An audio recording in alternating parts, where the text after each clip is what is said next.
5, 4, 3, 2, 1.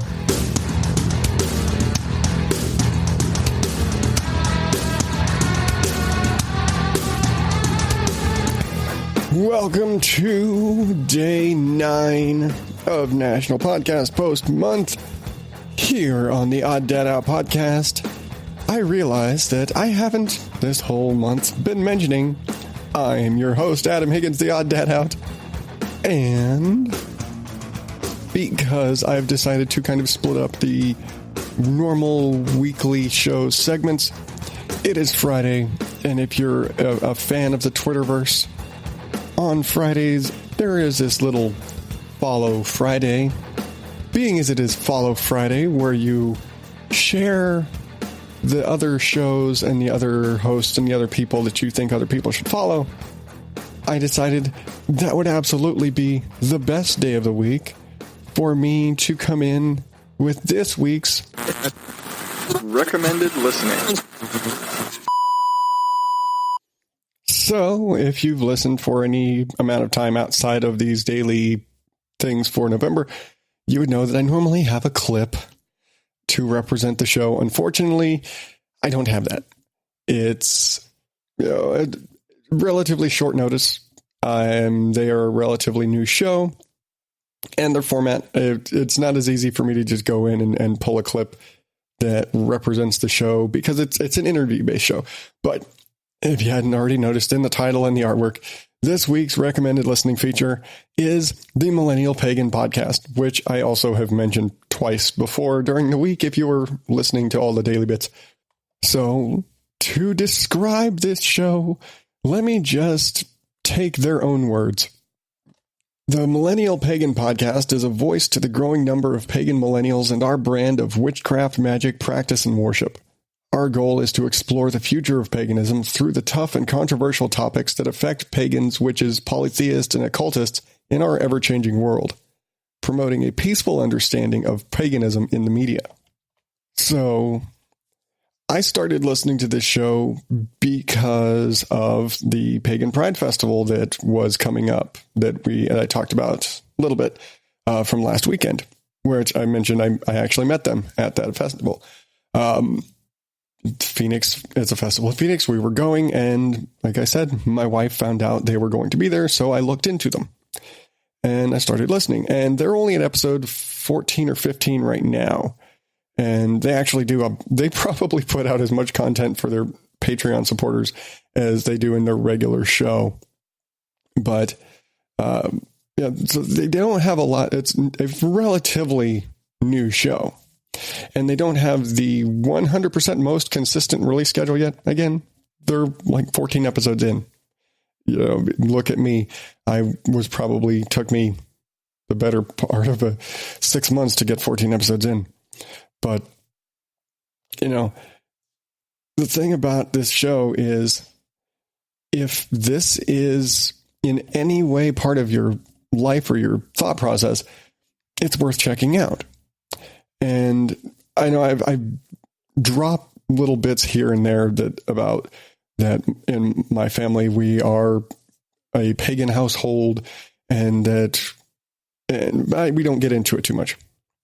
Not really the place or the platform for it, but it's interesting enough finding this show. And it's another one of those cases where I'm finding shows and more podcasters in Phoenix that I'm really interested in. Is really cool. And then that there's another show that's kind of filling this spot and that is talking about something that really actually directly affects my family. And, and it deals with issues and it's educating me. And my wife doesn't listen because she's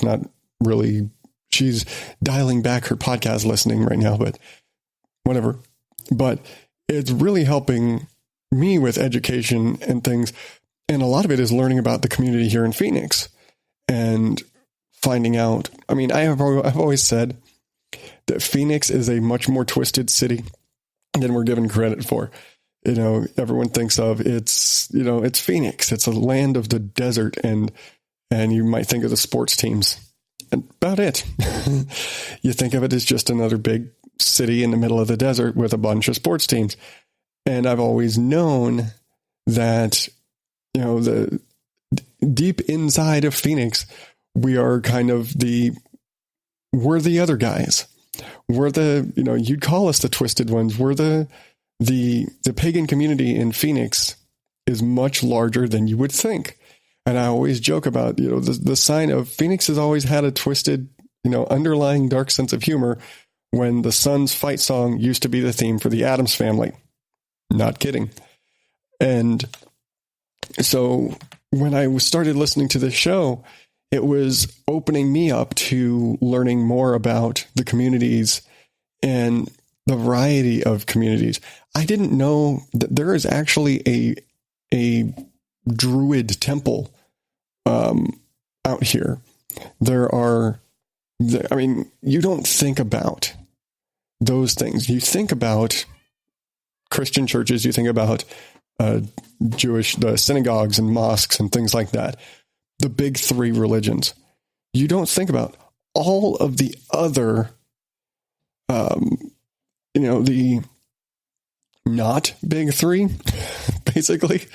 You don't think about all of the rest of them, where let's add it all up. All of the rest of them get lumped into one big category for the most part, with exception to Satanists, because Satanists are Satanists very specifically. But for the most part, they all get lumped into the category of pagans. And it's a big difference between your great grandma, who, somebody said was a witch, and your sister.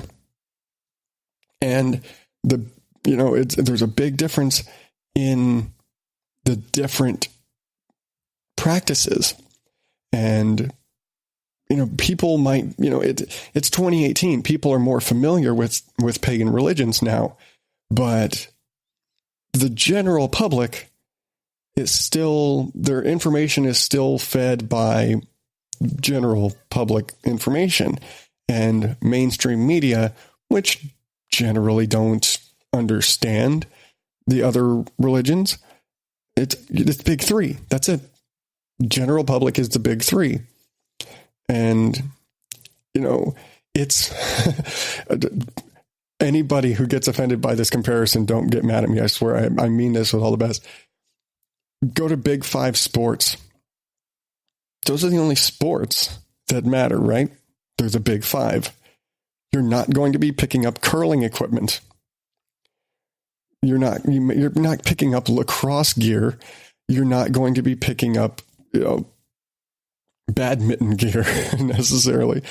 It's big five. That's the big five sports. The general public does not give a crap or know anything about those other things. Incidentally, my wife and I are actually really into curling. I think I've shared this shame before, but that's basically it. It's basically the big ones, the big five or the big three, and everything else. And everything else is just everything else. And listening to the Millennial Pagan Podcast and listening to, I'm sorry, I don't think I've mentioned their names. I'm so sorry, guys. Autumn Wolf and Jarrah Stone, who, again, I met over at the Pagan Pride Festival and are really cool people. And their conversations are hilarious because sometimes they get as sidetracked as I do sometimes. But they bring on people and they have these conversations teaching about different paths and, the different things it means to be a pagan in 2018. And they're young people, again, millennials, who, they're not your grandma's witches. These may be the kids who felt a kinship and got into paganism or witchcraft or whatever from reading Harry Potter, or from watching Hocus Pocus, or from watching The Craft, or the Sabrina the Teenage Witch, or Charmed, or a million other things that have introduced witchcraft and paganism in some form, whether it's Wicca or any other thing, to the mainstream mindset. These are we're the generation of witches who came from those who may have been stimulated by those media. And it's kind of taking that perspective, because when it comes down to it, these are the ancient religions. These are people who are following religions that predate Judaism and Christianity. And, it's following to a certain degree, the practices and the belief structures and some of the rituals may be modified and updated because, again, it's 2018 and they're millennials, and what do millennials like to do more than make things their own? But changing all of these things and modifying these things, but bringing these ancient practices into modern times. And it's a very different sort of thing. And when you say, I'm a witch, to a normal person, I say normal, to the average person, when you say I'm a witch, they get confused. And probably 10, 15 years ago, they would freak out on you and scream you worship the devil. And I actually used to get that when I was in middle school, when I was still practicing Catholic. But, it's an interesting sort of thing, the way they bring people on and they educate. And that's the thing, is that it's educating from that millennial perspective and talking about, like, maybe your version of a God that you pray to, maybe you follow the Norse pantheon, maybe you pray to the Norse gods, maybe you identify with Loki, but the Loki in your head looks like Tom Hiddleston. Okay. That is your interpretation, and that's okay. It's 2018. If you think of Loki, you think of Tom Hiddleston. That's just kind of the way that is. Back in the early 90s, if you thought of Loki, you probably thought of Jim Carrey in The Mask. Call back to that movie. Yeah, The Mask was a representation of Loki.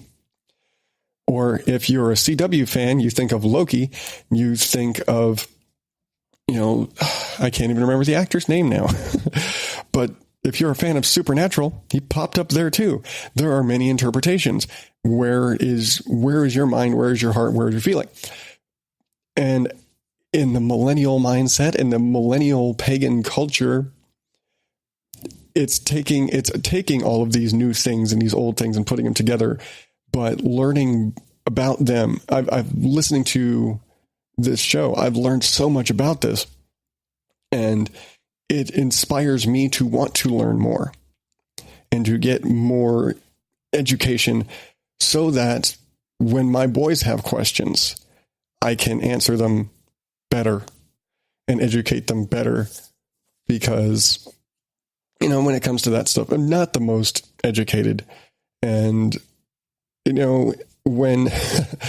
when we are solitary and, kind of hermits as we are, we don't have a lot of experiences. We don't go out and intermingle much.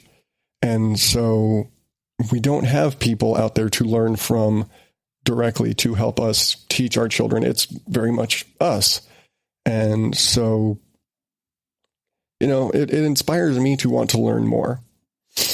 And if you're at all curious, because this isn't, it's kind of me going on about this show a little more. And I'm going to say, this is absolutely 100% not the show for everybody. I'm going to say, and I've said that before for a few other shows, but I do think that if you're at all curious, even if you don't necessarily, if it may not be your cup of tea, like why? Because that's just the nature of this type of show. It has a particular religious focus. Okay, that's fine. Now, this is also a case of education, because say you don't know anything about this. You know nothing about modern pagans, and you just associate pagans with, human sacrifices and witches and burning people and cannibals or whatever crazy thing you have in your head when you hear the word pagans, or maybe just that I didn't know those were still a thing. Whatever. Educate yourself. It's worth listening to because they really get into a lot of things, and I've learned a lot listening to them and listening to their guests. And yeah, sometimes it's a little woo, as they say, but we're also talking about witches here. If it wasn't at least a little woo, then you almost couldn't claim the name of the show accurately. All that said, it's worth listening to. It really is.